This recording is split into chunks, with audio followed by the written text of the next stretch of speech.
They say my voice couldn't count. I didn't know I couldn't vote. It's my right to vote. It's important for us to be educated. I can make a change. I can make a difference. My voice matters.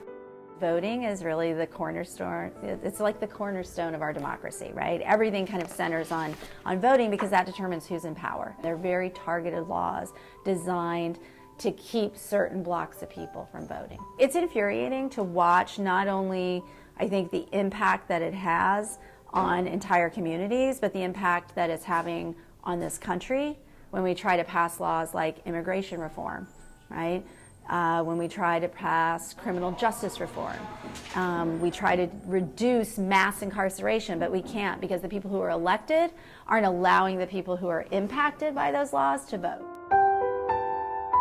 What we've seen recently, is a backlash against that again. So the pendulum's swinging the other way, and across the country, we're seeing a rash of voting laws passed that restrict the right to vote again. So in 1976, we decided that the voters said, hey, if you have a criminal conviction, you can vote unless you're still in prison or on parole. But we still see, number one, problems with people giving misinformation out, whether it be probation officers who tell people they can't vote when their sentence is over, judges who still think you can't vote with certain convictions. There are people who are disenfranchised and there are people who are apathetic and not voting, right?